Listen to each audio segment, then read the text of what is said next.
안녕하십니까. 친절한 물리의 친절한 현석쌤입니다. 오늘은 그 어렵고 어려운 굴림운동에 대한 확실한 개념을 잡아보는 시간을 갖도록 하겠습니다. 오늘 왜 굴림운동에 대해서 이렇게 말을 해보고 싶냐면요, 굴림운동에 대해서 오개념을 갖고 있는 친구들이 너무 많습니다. 그런데 그렇다고 해서 굴림운동에 대해서 또다시 어딘가 물어봤을 때 정말 정확하게 대답을 해주는 그런 인터넷 웹사이트라든가 그런 게 잘 있냐? 잘 없어요. 쌤 같은 경우도 옛날에 굴림운동이 정말 어려웠고 많이 혼란이 왔었고, 그래서 많은 자료를 찾아 이렇게 많이 다녔지만 사실 그렇게 큰 소득을 얻지 못했습니다. 그래서 정말 진지하게 매우 긴 오랜 시간 동안 고민을 했고, 그래서 어떻게 하면 굴림운동을 확실하게 개념의 오해 없이 설명할 수 있을까 많은 고민을 했어요. 그래서 그 결과 굴림운동을 몇 가지 케이스로 구별해서 익히고 하면은 조금 상대적으로 쉽다는 걸 발견했습니다. 그래서 여러분들에게 왜 굴림운동이라고 하는 것이 어려운지, 그리고 굴림운동을 앞으로 어떻게 이해해야 하는지, 오늘 그에 대한 이야기를 조금 해보려고 합니다. 자, 그럼 가보죠. 우리가 오늘 살펴볼 운동은 굴림운동입니다. 굴림운동이 뭐예요? 굴림운동은 말 그대로 굴러가는 운동이죠. 대표적인 케이스가 바로 이렇게 지면이 있을 때 여기에 깡통 혹은 음료수 캔을 하나 이렇게 또르르 굴러가는 상황을 우리가 생각해 볼 수 있습니다. 아니면 동전을 떨어뜨렸는데 동전이 바닥에서 떼굴떼굴 굴러간다, 이런 상황을 생각해 보자고요. 자, 그러면 이 동전의 질량을 M, 반지름을 R이라고 둘게요. 자, 그러면 이 동전의 중심이 있을 겁니다. 이 동전의 중심에서부터 이 바닥까지 한번 이렇게 수선을 내려봅시다. 그러면 딱 접하는데, 이게 지금 완벽한 원이라고 한다면 지금 이 점에서 이 동전과 지면이 만나는 점은 오직 수학적으로 단 한 점밖에, 이 포인트, 사실은 면적 단위로 표현되지 않습니다. 여기서는 사실 그렇기 때문에 면적이 있죠, 이 점도. 하지만 수학적으로는 정확하게 하나의 포인트만이 이렇게 딱 접하게 됩니다. 자, 그러면 이 바퀴의 테두리에 내가 이렇게 딱 노란색 점을 하나 페인트로 찍었습니다. 자, 그리고 한번 볼게요. 이 녀석은 굴러갑니다. 어떻게 굴러가죠? 질량 중심의 속도로 한번 살펴보면 되겠죠. 질량 중심이 V, CM이라고 하는 속도, 센터 오브 맥스의 벨로시티 해서 이렇게 앞으로 진행하고 있을 때 동시에 이 녀석은 구르기도 합니다. 자, 구르기 때문에 이 노란색 스티커가 현재 여기 있지만 잠시 후에 이렇게 이동한 시점에서 보면 이쪽에까지 와 있겠죠. 그래서 자, 노란색 점이 잠시 후에 되면 여기까지 이렇게 찍힐 겁니다. 그러면 이 노란색 스티커가 움직인 각도는 몇 도가 되나요? 이 사이 각도를 우리가 델타 세타라고 해봅시다. 델타 세타. 그러면 노란색 스티커가, 노란색 물감이 이렇게 쭉 그린 호는 요 호가 될 거고, 이 호의 길이는 얼마예요? 호의 길이는 S는 R 델타 세타가 됩니다. 자, 그런데 우리가 보통 말하는 굴림운동은 좀 더 확실하게 하자면 유연한 굴림운동이라고 하는데, 유연한 굴림운동이란 바로 무엇이냐? 바로 이 접점 있죠? 접점에서 바퀴가 미끄러지지 않는 운동을 얘기합니다. 다시 한번, 접점에서 바퀴가 미끄러지지 않는 운동을 얘기해요. 접점에서 바퀴가 미끄러지지 않을 때 그럼 무슨 일이 생기는가? 자, 델타 t초 동안 각도 델타 세타만큼 회전했다고 했을 때 이 녀석은 질량 중심의 속도 VCM의 속도로 앞으로 또다시 병진 이동하겠죠. 이때 병진 이동한 거리가, 자, 한번 볼까요? 이 호의 길이와 같습니다. 왜 그럴까요? 만약에 이게 물감이라고 생각해봐. 이 바퀴에 내가 이렇게 쫙 물감이 있어. 그러면 지나온 거리에 이렇게 쫙 하고 물감이 묻어 있겠죠. 이 물감이 묻은 거리를 측정하면 이 녀석이 질량 중심의 속도로 델타 t초 동안 몇 초나 갔는지를 알 수 있습니다. 따라서 그러한 경우에, 노란색으로 여긴 칠할게요. 그러한 경우에 이 S라고 하는 거리는 VCM 곱하기 델타 T라고 쓸 수 있다는 거죠. 자, 쌤이 여기서 굳이 이 부분 등호를 노란색으로 표기한 거에 왜 그렇게 표기했는가 좀 주의해 보십시오. S 이퀄 R 델타 세타와 VCM 델타 T가 항상 우리가 같다고 보장할 수 있나요? 같다고 보장할 수 없습니다. 이거 대단히 중요한 사실이에요. 항상 같다고 보장할 수 없습니다. 다만 우리가 일반적으로 말하는 유연한 완벽한 굴림 운동에 대해서는, 그러니까 어떻게 바퀴에 이렇게 물감을 칠했더니 바닥에 물감 자국이 남았을 때 그 두 개의 거리가 같을 경우, 즉 언제? 이 접점에서 미끄러짐이 없을 때 이 두 R 델타 세타라고 하는 물리량과 VCM 델타 T라고 하는 물리량은 서로 같을 겁니다. 이 경우에 질량 중심의 속도 VCM은 다음과 같이 구할 수 있어요. R 델타 T분의 델타 세타가 되고, 시간당 움직임 각도, 각속력을 의미하겠죠. R 세타 닷, 뭐 여러분들한테 친숙한 표현은 R 오메가이려나요? 그래서 유연한 굴림운동이다 라고 하는 건 다음의 조건을 만족할 때입니다. 반지로 말로 써야겠네요.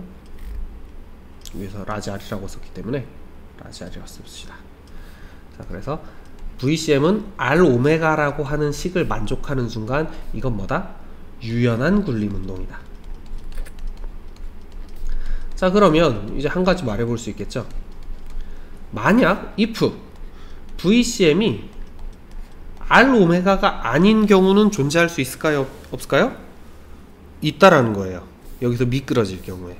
그러한 경우는 우리는 미끄러짐이 있는 뭐 그냥 굴림운동이라고 얘기할 수 있습니다. 이 두 가지가 구별되십니까?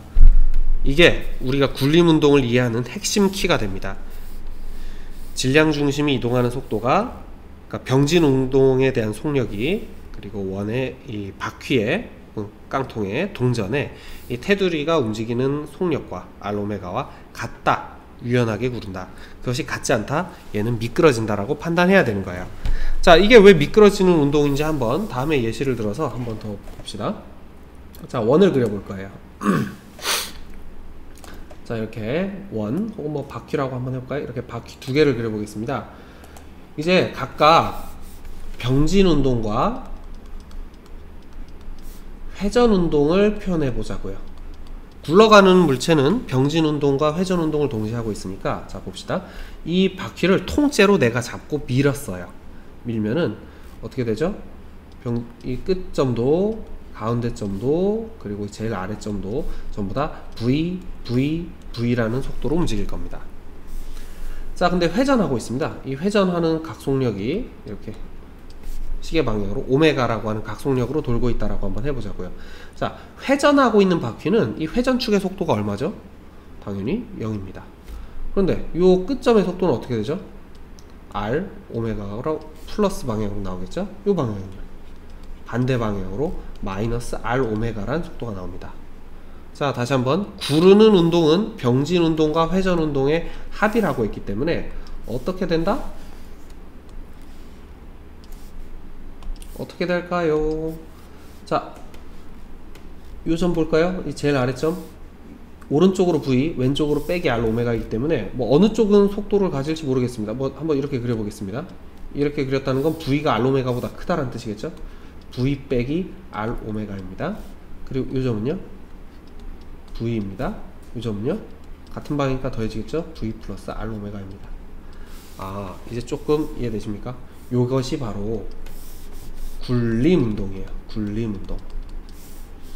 굴림운동은 아래점이 V 빼기 R 오메가, 위점 V, 제일 위점은 V 플러스 R 오메가라는 속도로 움직이는데, 이 중에서 특별히 아래 지면과의 접점이 0인 경우에 다시 한번 유연한 굴림운동이다. 그리고 V 빼기 R 오메가가 0이 아닌 경우, 이거는 미끄러지는 운동이다. 미끄러지면서 구르는 운동이다 라고 우리가 파악할 수 있다는 겁니다. 여기까지 이해됐나요? 여러분들이 이거를 반드시 이해하셔야 앞으로 나올 마찰력과 구름 운동 사이의 관계를 이해할 수 있습니다. 자, 그럼 여기까지 됐으면 이제 그 다음으로 넘어가겠습니다. 여기서 좀 고민을 많이 했어요. 도대체 여기서 그 다음 단계로 넘어갈 때 여러분들이 가장 어려워하는 것이 무엇인가? 아마 대표적인 질문이 이걸 겁니다. 굴림 운동을 할 때 이 녀석이 받는 마찰력은 어느 방향이에요? 마찰력의 크기는 어디예요? 자, 근데 여러분들이 이거에 대해서 고민을 하다 보면 상당히 개념적 혼란에 빠져 있을 거예요. 아마 고민해 보신 분들은 정말 이 개념이 얼마나 빡치게 하는지, 빡치게 한다고 해서 미안합니다. 자, 아무튼 상당히 어렵다라고 하는 걸 알 겁니다. 왜냐하면 어떤 경우엔 마찰력이 있다고 하고 어떤 경우는 마찰력이 없다고 합니다. 아마 여러분들 잘 보고 있는 할리데이 일반 물리 교재에도 그 표현 방식이 조금 두루뭉술해서 뭐 틀린 말은 한 적 없어요. 할리데 일반 물리 책에서도 틀린 말은 한 적 없지만 그 표현 방식이 조금 두리뭉실하게 나와 있기 때문에 완벽하게 딱 뭔가 읽어도 정리가 된 느낌이 들지가 않습니다. 어떨 땐 마찰력이 없다고 했다가 어떨 땐 마찰력이 있다고 하거든요. 자, 그래서 이제 굴림운동을 몇 가지 단계로 구별한 후에 굴림운동이 어떤 형태로 이루어지는지를 보여드릴게요.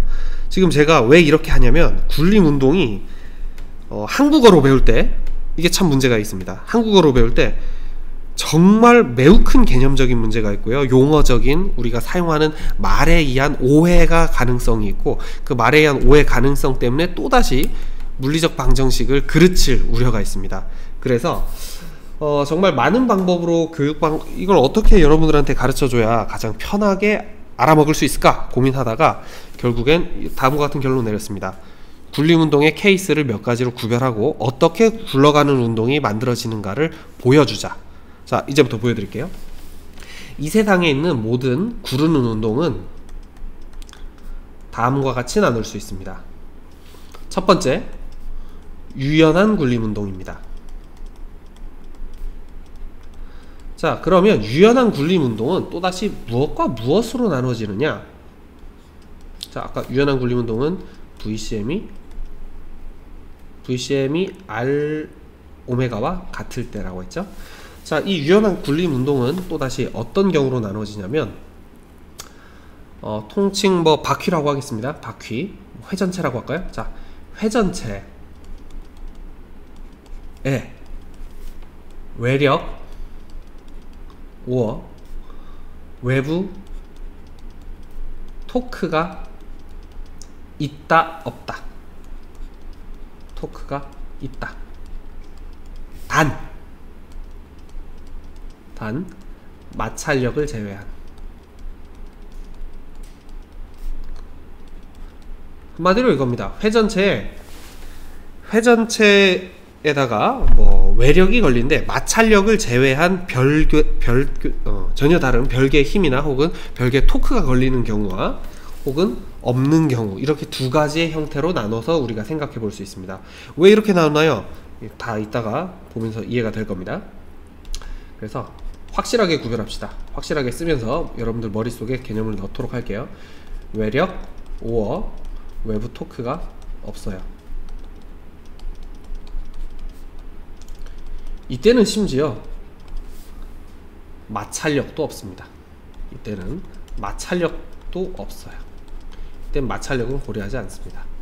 왜 이렇게 구별 짓는지는 이따가 한꺼번에 설명드린다고 했습니다. 자, 그 다음 유연한 굴림 운동 말고 미끄러지는 운동, 미끄러지며 구르는 운동, 이렇게 있는데 미끄러지면서 구르는 운동은 다시 한번 VCM이 R 오메가가 아닐 때라고 했습니다. 자, 근데 미끄러지면서 구르는 운동은 그럼 또다시 두 가지 관점으로 우리가 살펴봐야 됩니다. 바로 초기 조건을 관찰하는 건데요. 초기 조건, 물체가, 자, 이렇게 생각해 봅시다. 우리가 볼링공을 집어 던질 때, 우리가 볼링장 가서 볼링공을 딱 던지면은 볼링공이 우리 손에서 떨어지고 난 다음에 바닥에 닿기 직전까지를 한번 생각해 봐요. 얘는 공중에서 병진 운동하면서 회전하고 있죠. 하지만 그러다가 어떻게 되죠? 바닥과 닿습니다. 자, 그럼 이때 생각해 볼까요? 이때 공중에서 뱅글뱅글 회전하고 있을 때 이놈은 VCM이랑 R오메가가 일치해야 될 이유가 없죠. 뭐 대표적인 케이스로 여러분들이 볼링공 잡고 백스핀을 한번 먹였다고 생각해 봐요. 그럼 어떻게 되죠? 병진 운동상으로는 거의 없지만 회전 속도는 맹렬하게 빠를 수도 있겠죠. 그런 케이스들을 따지는 겁니다. 따라서 초기 조건 VCM이 R오메가보다 클 때, 혹은 초기 조건 VCM이 R오메가보다 작을 때. 자, 그래서 우리가 보는 모든 구르는 운동은 이 네 가지의 카테고리 범주로 앞으로 설명할 수 있습니다. 자, 이제부터 본격적인 설명을 해볼게요. 다시 한번, 구르는 운동은 유연한 굴림과 미끄러지면서 구르는 운동인데, 유연한 굴림 운동의 경우에는 이렇게 두 가지 관점으로 보자. 회전체의 마찰력을 제외한 외력 혹은 외부 토크가 있는 경우, 혹은 없는 경우. 미끄러지면서 구르는 운동은 초기 조건만 따지면 됩니다. VCM이 R오메가보다 큰가? 즉 병진 운동 속도가 회전에 의한 속도보다 빠른가, 아니면 병진 운동 속도보다 회전하는 속도가 더 빠른가, 이 두 가지만 보시면 됩니다. 자, 그럼 이제 어떻게 되는가 볼게요. 회전체에 외력 or 외부 토크가 있다라고 하는 거 그냥 이렇게 말로만 들으면 잘 이해가 안 되거든요. 자, 이런 상황 한번 생각해 볼게요. 어떤 상황이냐면 이렇게 바퀴가 있는데, 이 바퀴가 사실은 저기 옆에 그려져 있지 않지만 여기 모터가 달려 있어, 혹은 엔진이 달려 있어요, 혹은 외부에서 에너지를 공급해 줍니다. 어떤 엔진 기관, 칙칙폭폭, 뭐 피스톤이라든가 이렇게 해서. 그래서 강제로 이 모터를, 이 회전축을 이용해서 이렇게 뱅글뱅글 돌아가려고 할 때, 즉 토크 모터라고 할까요? 토크 모터. 좋습니다. 모터에 의해서 이 바퀴가 스스로 돌아가려고 할 때, 즉 어떤 경우입니까? 외부에 의한 토크에 해당하겠죠. 자, 그 외에 또다시 어떤 케이스가 있냐면 빗면에서 굴릴 때가 있습니다. 자, 빗면에서 여러분들 동전이다 혹은 깡통, 이 캔이 떼굴떼굴 굴러간다, 이런 상황 본 적이 있겠죠. 자, 이런 경우엔 왜 외력 혹은 외부 토크가 있나? 자, 요것 때문에 그래요. 여기에 이렇게 중력이 작용하잖아요. 중력, mg. 자, 중력이 이렇게 작용하는데, 중력은 물체, 이 지구가 별도로 작용한 외력이잖아요. 그쵸? 마찰력을 제외하고 이런 외력이 있을 때는 이런 케이스가 됩니다. 자, 회전체에 외력 or 외부 토크가 없는 경우는 그냥 단순하죠. 그냥 이렇게 굴러가는 케이스예요. 자, 그럼 이제 이 상황들이 도대체 어떤 상황이고 왜 이렇게 구별했는지 알아봅시다. 자, 이렇게 상황을 구별한 이유는 다음과 같습니다. 굴르는 운동을 할 때, 굴러가는 운동을 할 때 마찰력은 도대체 어디로 있어요? 자, 한번 생각해 볼까요? 만약에 물체가 이렇게 굴러가는데 바닥에 얼음이에요. 바닥이 얼음이야. 바닥이 얼음인데 얘 굴러갈 수 있나요, 없나요? 당연히 굴러갈 수 있습니다. 왜요? 그냥 쉽게 생각해 볼까요? 병진 운동 속도 VCM이라고 하는 건 우리가 어떤 속도로 집어 던지느냐에 따라서 정해질 수 있는 값이죠. 동시에 집어 던지기 전에 얘를 여기 회전축 잡고요, 뱅글뱅글 손으로 돌려요. 그래서 내가 원하는 빠르게 각속력으로 내가 돌려주면 되거든요. 그래서 R 오메가가 되는데, 이 두 개가 우연치 않게 같다면 이 바닥이 얼음판이 놓여도 상관이 없죠. 왜? 얼음판은 이 지면과 상호작용해요, 안 해요? 안 합니다. 즉 보세요, 마찰력이 존재하나요, 안 하나요? 안 합니다. 지면에 구름에도 불구하고, 지면에서 구르지만 사실 이거는 그냥 뭐냐면 우연치 않게 병진 운동 속도와 회전 운동 속도가 같은 케이스입니다. 그 아래 이 바퀴에게 영향을 미칠 수 없는, 그러니까 수직항력 외에는 사실 영향을 못 미치죠. 이 X축 방향으로 영향을 미칠 수 없는 얼음 같은 마찰이 없는 지면이 있다고 한다고 해서 이 굴림 운동이 방해를 받지 않습니다. 그러겠죠. 그래서 얘는 그냥 떼굴떼굴 굴러갈 거예요. 얼음판 위에서 운 좋게 굴러가는 것처럼 보이는 동전입니다. 아주 매끄러운 얼음판 위에서 떼굴떼굴 굴러가는 것처럼 보이는 동전이고, 이때 바퀴와 이 동전과 지면 사이에는 마찰력이 어떻다? 존재하지 않습니다. 왜요? 마찰력이 있어야 되는 거 아니에요? 그래도? 아니, 지금 마찰력이 없는 면을 가정했잖아요. 그러면 마찰력이 있으면요, 예를 들어서 이 면이 거칠다고 한번 가정해보죠. 거칠어. 자, 거칠면 마찰력이 있을까? 아니요, 그렇지 않아요. 자, 생각해볼까요? 여러분들이 지금 뭐 이 강의를 무엇으로 보고 있는지 모르겠습니다. 뭐 핸드폰으로 보고 있다고 합시다. 핸드폰을 이렇게 여러분들 보고 있는 책상에 올려뒀습니다. 분명히 여러분들 책상과 핸드폰 사이에는 마찰이 일어날 수 있죠. 그렇죠? 마찰이 일어날 수 있습니다. 하지만 이렇게 가만히 올려져 있는 핸드폰에게 자, 얘한테 작용하고 있는 외력 말해봐 라고 하면 마찰력을 말하나요? 아니요, 우리 말하지 않죠. 왜? 지금 마찰력이 0이잖아요. 지금 이 케이스가 정확히 같습니다. 왜냐면 이 물체가 움직이고 있으니까 마찰력이 있어야 될 거라고 착각하는데, 아니, 천만의 말씀, 결국에 마찰력을 받을 수 있는 부분은 아까도 얘기했지만 수학적으로 잘 정의된 지면과 바퀴의 접점밖에 없다고. 근데 이 유연한 굴림 운동 상태에서는 이 접점의 속도가 순간순간 매 순간마다 얼마라고요? 0입니다. 따라서 얘는 그냥 여기가 마찰이 있든가 없든가는 상관이 없습니다. 이 지면이 마찰이 있든가 없든가랑은 상관없어요. 그냥 바닥에 올려져서 정지해 있는 물체와 같은 상황이 되고, 따라서 접점과 바퀴 사이에는 마찰력이란 없게 됩니다. 이해되십니까? 접점과 바닥 사이에 유연한 굴림 운동을 하고 있으면 마찰력이 없어요. 그게 마찰이 있는 면이든 혹은 마찰을 무시할 수 있는 면이든 그거는 상관이 없습니다. 이것이 아까 제가 말했던 이 한국어상의 문제예요. 보통 이거를 여러분들이 어떻게 말을 듣겠습니까? 자, 마찰이 있는 면에서 물체가 굴러가고 있어. 마찰이 있는 면에서 바퀴가 굴러가고 있어. 여러분들 이 소리를 듣는 순간 바로 어떻게 하고 싶어요? 여기 어느 방향으로 그려야 되지? 고민이 되지만 일단 화살표 하나 그려놓고 마찰력이 있다라고 일단 표시를 해둬야 여러분들 마음이 편하잖아. 왜냐? 얘는 지금 굴러가는 운동을 하고 있으니까 마찰력이 있어야 될 것 같거든. 하지만 다시 한번 말합니다. 유연한 굴림 운동을 하고 있고 회전체 외력 혹은 외부 토크가 없는 이런 그냥 우연치 않게 병진 운동 속도와 R 오메가가 같은 경우에는 그냥 접점의 기준으로 봤을 때는 바닥 위에 가만히 올려져서 정지한 물체와 다를 바가 없다. 따라서 마찰력이 있는 면이든 없든 그거랑은 무관하게 마찰력 값이 얼마가 된다? 0이 된다. 그래서 지금 이렇게 구별한 겁니다. 이해됐습니까? 자, 이제 유연한 굴림 운동에서 회전체 외력 혹은 외부 토크가 있는 경우에는 마찰력이 어떤 식으로 만들어지는지 한번 살펴보려고 합니다. 자, 우선 여기에 그려져 있는 요 빗면에서 구르는 운동 문제는 나중에 따로 생각하기로 하고, 우선 이 모터가 달려서 스스로 가속하려고 할 때 이 경우를 우리가 한번 살펴볼게요. 자, 토크 모터라고 하는 건 이 회전축에 엔진 혹은 모터가 달려서 이 녀석을 지금 회전시키려고 하는 거예요. 이 녀석을 뱅글뱅글뱅글. 그래서 그 돌아가게 하려고 하는 추진력이 토크 모터가 됩니다. 자, 그러면 토크 모터가 있고요. 이때 이 접점을 한번 생각해 봐봐요. 지금 이 가만히 놓여 있었던 물체랑 이제 상황이 좀 달라졌습니다. 이 녀석은 이제 어떻게 해도 되냐면, 생각해봐. 이 토크 모터를 주면 얘는 굴러가죠. 근데 굴러가면서 점점 어떻게 되죠? 자동차 같은 경우 이게 점점 바퀴가 더 빠르게 회전하고 있단 말이에요. 그러면 점점 앞으로 병진 운동하는 것도 가속 운동을 할 거란 말입니다. 자, 그럼 이제 이 물체가 X축상으로 움직여야 되는데, 잘 생각해봐요. 이 모터는 그냥 바퀴를 회전시켰을 뿐이에요. 병진 운동을 하게 하는 힘이 아니란 말입니다. 그런데 이 모터를 회전시켰다고 해서 이 엔진이 이 바퀴가 앞으로 병진 운동하는 이유는 뭘까요?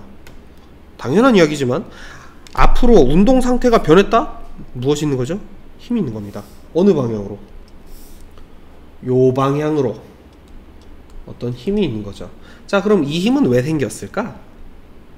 이 힘이 왜 생겼나요? 당연하죠. 바퀴가 이렇게 돌아가면서 땅을 이렇게 밀었기 때문에 그래요. 사실 이건 조금 더 엄밀히 얘기하면 이런 것 같습니다. 아까 여기서 얘기했던 핸드폰을 책상에 가만히 올려둘 경우에 서로 주고받는 힘은 이렇게 되겠죠? 책상과 물체, 핸드폰이 서로 주고받는 힘, 수직항력이라고 보통 표현하죠. 근데 이 상황에서처럼 지금 이렇게 앞으로 가고 있을 때는 이 수직항력의 방향이 어떻게 되는 거야? 그러니까 이 물체가 이렇게 앞으로 이동하고 있단 말이에요. 그러면 이렇게 되는 거죠. 이게 사선으로. 그래서 그중 수직성분의 힘이 바로 뭐가 돼? 수직항력이 되고, 그중 일부는 이렇게 앞으로 가속하게 해주고 일부는 이렇게 이제 뒤로 밀어주는 힘이 되는 거겠죠. 자, 그래서 마찰력이 존재한단 말입니다. 마찰력. 근데 그 마찰력의 방향이 어느 방향이냐면 대단히 놀랍니다. 모터를 회전시키려고 하는 방향의 반대입니다. 사실 뭐 어떻게 보면 맞는 것도 같죠. 지면이 있으니까 내가 돌아가려고 하니까 그거에 반대가 되잖아, 마찰력이. 자, 그러면 이 토크 모터에 의해서 이 녀석이 가해진 토크 방정식 한번 써보죠. 자, 토크 여기 쓰도록 하겠습니다. 토크 모터가 아니지, 토크 모터라고 쓰면 안 되지. 이 바퀴에게 가해진 알자 토크를 써야 되죠. 알자 토크 얼마입니까? 알자 토크 넷은 일단 토크 모터라고 해서 이걸 플러스 방향으로 잡았습니다. 근데 보세요. 이 지면을 밀어내면서, 바퀴가 지면을 밀어냈기 때문에 지면이 또다시 바퀴를 미는 힘, 이 F는 토크 모터와 반대 방향이잖아요. 그러니까 사이즈가 어떻게 되죠?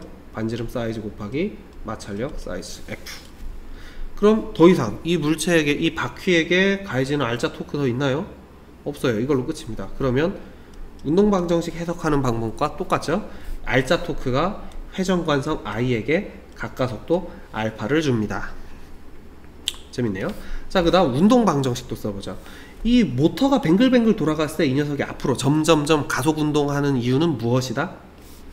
여기 이 물체가 받은 힘 F가 있기 때문이다죠. 그래서 뉴턴 제일법칙 F넷은 힘이 F밖에 없어요. 이 힘이랑 요 힘이랑 요 힘이랑 크긴 같지만 서로 작용 반작용 관계이기 때문에 합치면 안됩니다. 서로 작용한 물체가 대상이 달라요. 이 힘은 바퀴에 작용한 힘이고 이 힘은 지면에게 가해진 힘이에요. 우린 지면에 가해진 힘은 우리 알파 아닙니다. 자, 그럼 F넷은 F밖에 없어요. X축상으로. 그리고 이게 질량 M에게 가속도 A를 줄 거란 말이죠. 자, 근데 여러분 A와 알파 사이 관계가 어떻게 되나요? V가 R 오메가였기 때문에 지금 유연한 굴림 운동을 따지고 있죠. 가속도 A는 반지로 말은 그대로 두고 알파랑 사이즈가 같거든요. 따라서 MA를 우리 뭘로 쓸 수 있을까? MRA로 쓸 수 있겠네요. 자, 그러면 이 마찰력 F를 여기 한번 집어넣어 봅시다. 그러면 토크모 빼기 MR 제곱 이거 MRA가 아니고 MR 알파군요. 알파. MR 제곱 알파는 I 알파. 알파 한 두 개 있으니까 묶읍시다. 그러면 어떤 정보를 알 수 있는가? I 더하기 MR 제곱 괄호 열고 알파는 토크 모터입니다. 따라서 각가속도 알파는 어떻게 된다? I 더하기 MR 제곱분의 토크 모터가 됩니다. 이게 무슨 소리예요? 이게 무슨 소리야? 그냥 쉽게 이 녀석이 도는 거를 그냥 토크 모터는 I 알파에서 각가속도 알파는 I분의 토크 모터가 아닌가요? 라고 생각하고 싶은 친구가 있었을 것 같아요. 하지만 아니에요. 왜? 허공에서 혼자 도는 거랑 다르게 이젠 지면에서 굴림 운동하고 있기 때문에 지면과의 상호작용에 의한 토크까지 우린 고려해 줘야 되거든요. 그래서 어떻게 되죠? 허공에서 혼자 도는 것보단 분모항이 커졌죠. I분의 토크 모터가 해서 I 플러스 MR 제곱분의 토크 모터. 그래서 각가속도 알파는 지면과의 상호작용 때문에 더 작아집니다. 하지만 분명히 어떤 값을 가지고 있고, 따라서 이 녀석의 회전하는 각속력 오메가는 점점 어떻게 되죠? 1초마다 알파씩 쭉쭉쭉쭉 커져가고 있겠죠. 그래서 오메가는 커져갑니다. 그럼 V는 어때요? V는 가속도 A가 R 곱하기 알파니까 그냥 여기 R 값 하나 곱해주면 끝나는 거예요. 그렇죠? 근데 그 값이 또 값이 있을 테니까, 그렇죠? VCM이라고 할 수 있겠죠? VCM도 그냥 쭉쭉쭉 증가합니다. 따라서 VCM은 R 오메가를 만족하고 있고, 그래서 이 녀석은 뭐 별다른 문제가 없는 한 계속해서 가속하면서 쭉쭉쭉쭉 앞으로 빨라질 겁니다. 점점점점 회전 속도도 빨라지고 앞으로 가는 병진 운동 속도도 빨라지고. 자, 여기서 한 가지 질문이 있습니다. 우리가 교통사고에 대해서 한번 생각을 해보다 보면 빠른 속도로 가는 건 위험하잖아요. 이렇게 빠른 속도로 가다 보면 위험하지 않을까? 갑자기 어느 정도 이런 질문이 들어요. 너무 빠르게 가다 보면 얘가 갑자기 미끄러지지 않을까? 너무 빠르게 가다 보면 이게 유연한 굴림 운동에서 미끄러지면서 구르는 운동으로 혹시 바뀌진 않을까요? 자, 여기서 답변합니다. 바뀌지 않습니다. 왜? 여기서 보시면 알파는 요거고 가속도 A도 여기서 값으로 주어질 텐데, 각각에서 계산되는 R 오메가 값과 각각에서 계산된 VCM의 값은 그냥 항상 같아요. 시간 t와 무관하게 같습니다. 당연하게 그렇게밖에 안 되겠죠. 그런데 이거 조금 아니지 않나요? 예를 들어서 아마 여러분들 이런 영화 봤을 거예요. 아마 스파이더맨이었던 것 같은데, 스파이더맨에서 그 스파이더맨 친구 있죠? 그 뚱뚱한 애. 그 뚱뚱한 애가 무슨 자동차를 타가지고 뭐 스포츠카 같은 건데 타가지고 운전을 해봅니다. 근데 처음 타봐가지고 엑셀을 빡 밟았더니 앞바퀴가 앞바퀴 아니죠? 자동차의 전체 바퀴가 맹렬하게 회전하는데 자동차가 안 나가요. 혹시 이 장면 기억하고 있는 친구 있을지 모르겠는데, 스포했나요? 뭐 이 정도 스포라고 할 수도 없죠. 뭐 아마 이런 장면은 많이 흔하게 기억하고 있을 거예요. 이런 상황이죠. 자동차가 있고 여기 탄 애가 자동차 초보야. 그래서 저기 좋은 자동차는 처음 타본 애야. 그래서 엑셀을 그냥 아무 생각 없이 밟았는데 웽 하고 바퀴는 겁나게 빨리 돌아가. 바퀴가 엄청나게 빠르게 돌아가. 하지만 속도는 안 나고 비비비비비비만 하죠. 아마 컴퓨터 게임으로도 이거 몇 번 경험해본 친구도 있을 겁니다. 자, 이거를 이제 여러분들이 이해하면은 드디어 이제 이해가 거의 끝나갑니다. 자, 한번 여기 지우고 시작하도록 할게요. 지우자. 이거 좀 한꺼번에 저기 영역 단위로 지우는 기능이 있으면 좋겠는데 그게 없어요. 에픽펜이라고 하는 프로그램에. 자, 살펴봅시다. 이제 그러면 여기서 우리가 한계를 한번 논해봐야 될 텐데, 그러면 그냥 무조건 저기 모터 좋은 거 달기만 하면, 센 거 달기만 하면 그러면 겁나 짱세게 겁나 빠르게 왱왱 돌고 유연하게 굴러갈 것이냐? 그건 아니란 겁니다. 왜 그러냐면요, 이 모터가 바퀴를 돌려서 지면에게 힘을 줍니다. 그리고 그 지면이 다시 바퀴에게 힘을 주죠. 그 힘의 크기가 여기 표시된 F입니다. F, 스몰 F. 그런데 이 스몰 F에는 한계가 존재해요. 왜죠? 이 스몰 F가 무슨 힘이기 때문에? 마찰력이기 때문에. 자, 마찰력 혹시 기억나나요? 마찰력 그래프 한번 그려보면 이렇게 되죠. 내가 어떤 물체에게 외력을 가했을 때 그놈이 받는 마찰력의 사이즈는요, 내가 가해준 외력하고 이렇게 1대1로 대응하면서 가다가 어느 한계치 이상을 가면은 뚝 떨어지고 그 다음부터는 일정한 값으로 이렇게 갑니다. 그러니까 아마 이런 식으로 그래프가 그려질 거예요. 그래서 이 사이 각도는 45도. 왜 45도냐? 1대1이니까. 자, 그래서 이 구간은 우리가 정지 마찰력이라고 하죠. 물체가 아직 움직이고 있지 않을 때 힘을 주고 있으나, 내가 뭐 교실에 있는 지금 여러분 책상을 아주 살짝 힘을 줘서 밀어보면 안 움직일 겁니다. 이럴 때가 힘을 줬음에도 불구하고 안 움직이고 있을 때, 내가 준 외력과 똑같은 크기의 마찰력이 작용하고 있으니까 물체가 정지해 있는데, 그럴 때 정지 마찰력이라고 하고, 정지 마찰력 중에 가장 큰 값은 우리가 최대 정지 마찰력이라고 하죠. FS max라고 합니다. FS max의 사이즈는 어떻게 결정됩니까? 물체와 지면 사이의 마찰 계수, 어떤 물리적 특성입니다. μs와 그 다음 뭐죠? 수직항력의 곱으로 주어진다고 우리가 알고 있잖아요. 그러니까 다시 봐, 여기 있는 마찰력의 사이즈 F는 최대 어디까지 갈 수 있다? μsFn까지밖에 못 가요. 이 μsFn을 넘어야 되는 순간, 아니 넘을 수가 없죠. 근데 수학적인 계산상으로는 내가 더 빠르게 가려면 이 F보다 더 큰 F가 필요할 수 있잖아. 하지만 이 F에는 μsmax라고 하는 한계값이 존재한다는 거예요. 자, 그럼 그 한계 한번 계산해 봅시다. 다시 또 지워야겠네요. 자, 다시 지워봐요. 자, 한계 상황.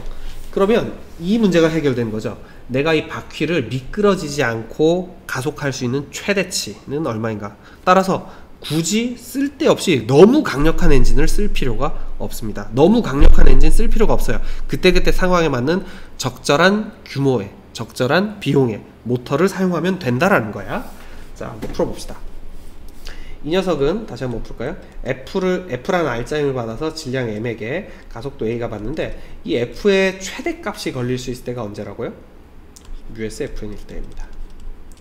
자, 그리고 이 녀석이 받는 알짜 토크는 토크 모터 빼기 R 스몰 F인데, 스몰 F가 이미 결정됐잖아요.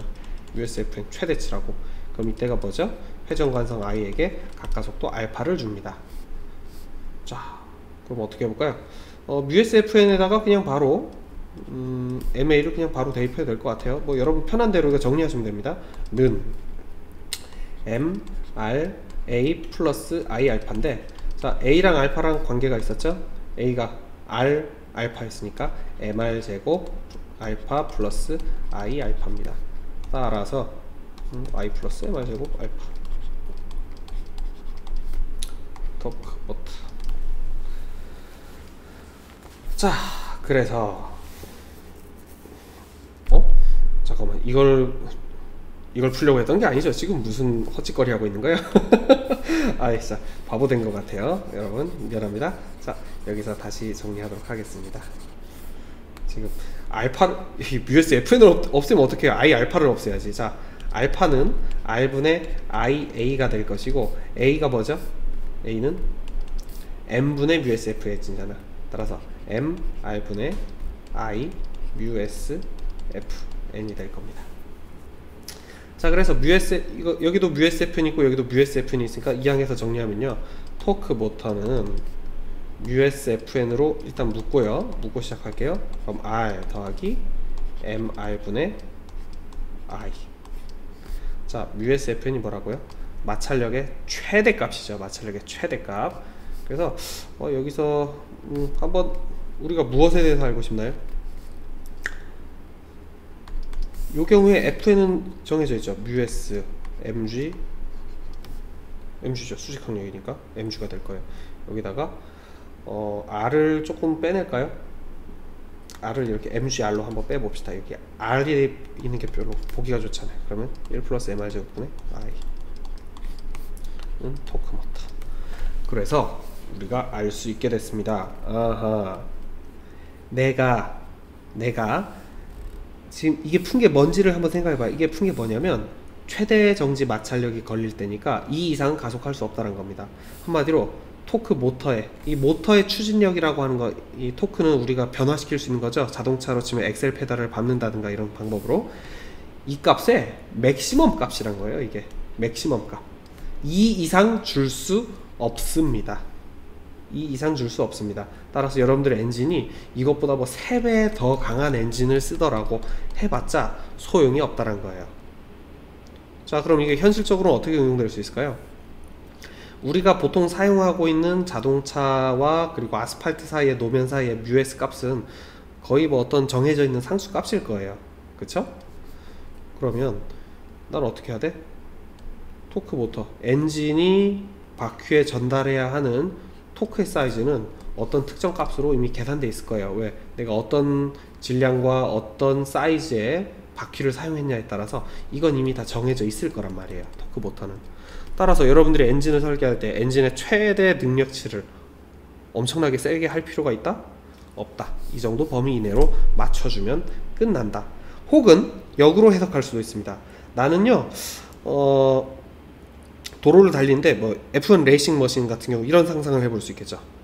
나는 더 강한 추진력, 더 강한 엔진을 달기를 원해. 근데 더 강한 엔진을 달았으면 그 강한 엔진을 사용할 수 있게 해줘야 됩니다. 무엇을 바꿈으로써?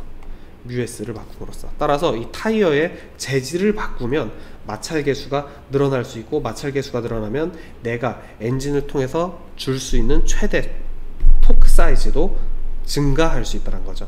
내가 전달할 수 있는 최대 토크 사이즈가 증가했기 때문에 자동차는 더 빨리 나갈 겁니다. 이해 되셨나요? 여러분들이 자 지금 몇 가지 뭐 실전적인 예시를 지금 다루고 있긴 한데 결국 이걸 하고 있는 이유는 뭡니까? 다시 한번 우리가 하고 있는 건 결국 구르는 운동에 대해서 이해하고 싶은 거고, 구르는 운동에서 이 접점에서 마찰력이 어떤 식으로 작동하고 있는가를 지금 알아보기 위해서 우리가 하고 있는 겁니다. 자, 그럼 이제 유연한 굴림 운동은 다 됐습니다. 자, 다시 한번 정리해 봅시다. 유연한 굴림 운동 VCM이 R오메가랑 같은 경우에는 어떻게 구별해라? 회전체에 외력 혹은 외부 토크가 없는 경우에는 접점에 마찰력이 작용하지 않아요. 하지만 회전체 외력이나 외부 토크가 있음에도 불구하고 유연한 굴림 운동을 하기 위해서는 반드시 마찰력이 있어야 됩니다. 하지만 그 마찰력의 값은 어떤 범위로 제한된다? 마찰력의 공식 그 자체에서 최대 정지 마찰력이라고 하는 값이 있기 때문에 그 값 범위 이내로 제한이 됩니다. 그러면 만약에 내가 이 상황에서 토크 모터를 더 강하게 줬다고 한번 해봅시다. 여기서 제시된 최대값보다 더 강하게 줬어요. 그러면 이제 무슨 일이 벌어질까? 얘는 아주 빠르게 각속력 오메가가 증가할 것이고, 그 결과 무슨 일이 생기냐? VCM과 R오메가가 달라지는 순간이 옵니다. 자, VCM과 R오메가가 달라진다면 그럼 그때부터 얘는 무슨 운동이 되는 거죠? 미끄러지면서 구르는 운동이 됩니다. 자, 여기서 다시 한번 왜 구르는 운동이 어려운가? 구르는 운동은 이렇게 케이스 바이 케이스로 나눈 다음에 한 가지 운동, 한 가지 운동, 한 가지 운동, 이런 K박해에 대해서만 따로따로 우리가 개념을 이해해서는 안 됩니다. 어떤 조건을 넘어가면 이런 운동의 양상이 변해요. 이 경우에는 어떻다? 토크 모터를 어떤 제한된 값보다 훨씬 강하게 주면 지면이 제공해 줄 수 있는 마찰력보다 더 큰 값을 요구하게 되면 그때는 더 이상 유연한 굴림 운동이 아니고 미끄러지면서 구르는 운동이 됩니다. 이것이 아까 그 스파이더맨 영화에서 설명했던 어떤 청소년들이 자동차 처음 타서 좋은 스포츠카 타서 풀엑셀로 빡 밟으면 엄청 빠르게 갈 거라고 생각하지만 사실은 바퀴만 제자리에서 뱅글뱅글 돌면서 연기만 나죠. 칙 하고 연기만 나고 잘 안 나가는 현상, 그게 바로 요게 되겠습니다. 자, 그러면 왜 엑셀을 세게 밟으면은 안 나가나요? 그때는 자, 이게 이 부분이 그때부터 유연한 굴림 운동에서 미끄러지면 구르는 운동이 되니까 이 접점 사이에 작용하는 마찰력이 변합니다. 무엇으로 변할까요? 네, 바로 운동 마찰력으로 변해요.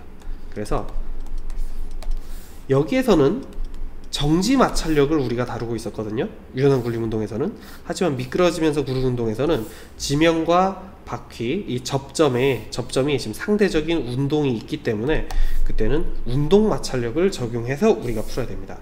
자, 그러면 이제 유연한 굴림 운동은 설명 다 했습니다. 이제 미끄러지면서 구르는 운동을 한번 살펴보도록 할게요. 샥 주고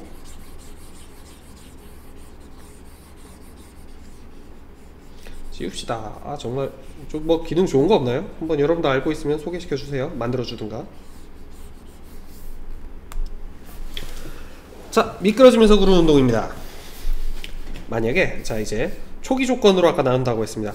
병진 운동 속도가 회전 운동 속도보다 더 빠른 경우, 어떤 경우입니까? 그냥 이런 경우로 한번 생각해 볼 수 있겠죠. 야구공을 그냥 손바닥으로 그냥 감아서 잡은 다음에 밀어서 던졌어요. 밀어서. 혹은 볼링공을 그렇게 밀어서 던졌다고 생각해 봅시다. 그러면 허공에서 잠시 떠서 얘는 V, 그리고 저기 각속력 오메가로 이렇게 회전하고 있다가 지면과 접촉을 합니다. 자, 지면과 접촉하는 순간부터 무슨 일이 생기는가 봅시다. 자, 지면과 접촉을 했을 때 무슨 일이 생길까요? 생각해봐요. VCM이 R 오메가보다 큽니다. VCM이 다시 한번 이 점에서 속도가 어떻게 된다고요? VCM 빼기 R 오메가가 양수죠. 이 녀석은, 자, 한번 생각해봐요. 이 지면의 입장에서 생각해 봅시다. 지면의 입장에서는 어떤 일이 벌어지고 있는 거죠? 여기 있는 이 접점이 어떻게 되고 있어요? 앞으로 이렇게 이동하고 있죠. 즉 물체가 어떤 상황이냐면, 물체가 이 접점이라고 하는 물체가 이렇게 앞으로 밀리고 있단 말이에요. 밀리고 있기 때문에 이 물체는 바닥에게 앞방향의 힘을 주겠죠. 그렇죠. 이렇게 뭐 차륵이 있다라고 한다면 차륵 이렇게 앞으로 밀릴 거 아닙니까? 이렇게 앞으로 가고 있기 때문에. 그럼 반대로 이 지면은 물체에게 뒷방향으로 마찰력을 줄 거예요. 따라서 이 순간 마찰력의 방향은 뒷방향이 됩니다. 바퀴가 받는 마찰력의 방향이 요 방향이 되고, 바퀴가 지면에게 준 마찰력의 방향이 요 방향이에요.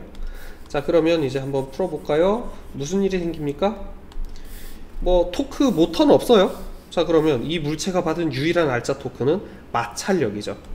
여기 반지름 R이 있으니까. 자, 그래서 풀어보면 토크는 R, F, K, 운동 마찰력일 겁니다. 반드시 운동 마찰력이 회전 관성 I에게 가까속도 알파를 줍니다. 자, 근데 이 토크의 방향 생각해봐요. 토크의 방향은 이렇게 앞으로 굴러가라고 하는 방향이죠. 따라서 이 가까속도 알파는 I분의 RFK 뭐 어떤 값이 있을 겁니다. 이 값에 의해서 오메가는 시간이 지남에 따라서 점점 어떻게 된다? 커진다. 자, 그런데 이제 F 내매도 봅시다. F는 이게 봐봐요. R자 힘이 이 병진 운동 방향의 반대 방향으로 주어졌습니다. 따라서 마이너스 F가 질량 M에게 A. 따라서 가속도 A는 마이너스 M분의 F, 즉 음수가 되고, 속도는 병진 운동 속도는 점점 어떻게 된다? 줄어든다. 자, 그럼 무슨 일이 벌어지나요? VCM이 초반에 컸고 R 오메가는 작았어요. 그런데 R 오메가, 알파가, 즉 각속력 오메가가 시간에 따라 커진다고 했으니까 시간이 좀 지나면 이 양은 커져요. VCM은 좀 작아져요. 이렇게 작아지다 보면 이게 계속해서 한 놈은 작아지고 한 놈은 커지겠죠. 언제까지 이런 일이 벌어질까요? 그렇죠. VCM이 R 오메가가 되는 순간까지. 다시 한번, VCM이 R 오메가가 되는 순간까지 이러한 각각 가속도에 의한 가속과 가속도에 의한 감속이 각각 별개로 이루어집니다. 그러다가 VCM과 R 오메가가 같아지는 순간 무슨 운동이 됩니까? 유연한 굴림 운동이 돼서 회전체에 의한 외력 혹은 외부 토크가 없이 그냥 알아서 굴러가는 경우가 됩니다. 이 경우는 어떻게 돼요? 얘? 멈추지 않고 영원히 갑니다. 바뀌는, 자, 이때 바뀌는 걸 한번 상상해 봅시다. 초기 조건에 따라서 VCM이 R 오메가보다 크는 동안에는 운동 마찰력이 이렇게 있어. 하지만 운동 마찰력에 의해서 VCM과 알로메가가 같아지는 순간이 오고, 그 순간 운동 양상은 요 조건에서 요렇게 가버린단 말이에요. 운동 양상이 변합니다. 다시 한번. 자, 그럼 요것도 해볼까요? VCM이 알로메가보다 작은 경우. 자, 그럼 이 접점에서 속도는 이쪽으로 이루어지겠죠? 노란색으로 할까요? 통일성 막 띄게. VCM 빼기 R오메가가 음수입니다. 그럼 이거 무슨 뜻이야? 이 접점, 이 지면에서 이 접점이라는 물체를 보면 이 물체는 뒤로 밀리고 있죠. 따라서 어디로 힘을 받아? 앞으로 힘을 받아요. 따라서 F가 질량 M을 가속도 L을 주니까 이 녀석은 앞으로 가속됩니다. 따라서 속도는 시간에 따라서 증가해요. 하지만 토크는 어떻게 되죠? 토크는 지금 이렇게 굴러가고 있는데 그 토크를 지금 반대 방향의 토크가 줬죠. 따라서 각속력 오메가는 감소합니다. 자, 그럼 다시 보세요. 이 값은 작아지고 이 값은 커집니다. 언제까지? 다시 한번. VCM이 R 오메가가 될 때까지. 이렇게 되는 순간 다시 이 운동은 무슨 운동으로 바뀐다? 회전체에 의한 외력 외부 토크가 없이 그냥 마찰력이 작용하지 않으면서 유연하게 굴러가는 운동으로 바뀌어 갑니다. 자, 여러분들, 지금 굴림 운동이 왜 이제 어려운지 이제 좀 설명해야 될 때가 온 것 같습니다. 굴림 운동이 왜 어렵냐면, 우리가 일단 첫 번째, 용어가 한국말이 좀 어려워요. 마찰이 있는 면에서 굴린다라고 하면 우리는 항상 마찰력을 있다고 표시해야 될 것 같아. 하지만 마찰력이 있는 평면이라고 해도 유연한 굴림 운동을 하는 그 순간에는 마찰력이 없어요. 하지만 회전체에 외력 혹은 외부 토크가 있다면 이 바퀴를 가속시켜주기 위한 마찰력을 우리가 필요로 합니다. 그리고 또다시 이 토크 모터가 그렇다고 해서 무제한으로 허용된 게 아니고 어느 정도 한계 이상의 범위를 벗어나면 마찰력은 더 이상, 마찰력이 토크 모터와 비례하고 있는데 토크 모터가 너무 커져서 F 값이 F max보다 더 커지는 순간부터는 이게 무슨 운동으로 바뀐다? 미끄러지면서 너무 과도하게 빠른 운동이 되는 거죠. 바로 지금 이 상황. 하지만 그 상태에서 토크 모터 이제 없애버리죠. 이제 얘 왜 이러지 해서 엑셀 페달 뺐단 말이에요. 그러면 얘는 점점점 마찰력에 의해서 VCM과 알로메가가 같아지는 순간이 오고, 그래서 어떻게 된다? 다시 유연한 굴림 운동으로 바뀌어간다. 그래서 이 굴림 운동이라고 하는 건 여러 가지의 케이스들이 있는데 그 여러 가지 케이스들이 서로 상호 변환되면서 가는 운동입니다. 우리가 굴림 운동이 문제가 어려운 이유는 굴러가다가 이런 상태였다가 이런 상태로 변한다 라고 하는 개념적인 문제 때문에 그렇습니다. 근데 그게 도대체 어떻게 변해가는지, 그리고 그 사이 마찰력의 방향이 이건지 저건지 너무 혼란스럽거든요. 그래서 오늘 여러분들에게 오늘의 수업을 통해서 구르는 운동은 이렇게 구별할 수 있고, 그리고 그때 각각 마찰력은 어떠한 형태로 작용하는가, 이거를 여러분들이 명확하게 이해할 수 있다면 앞으로 더 이상 구르는 운동, 굴림 운동에 대한 고민은 없을 거라고 쌤이 생각을 합니다. 자, 오늘 수업 여기까지 하도록 하고, 굴림 운동 꼭 깊이 생각하고 이해하시길 바랍니다. 오늘 수업 여기까지 할게요. 고생 많았습니다.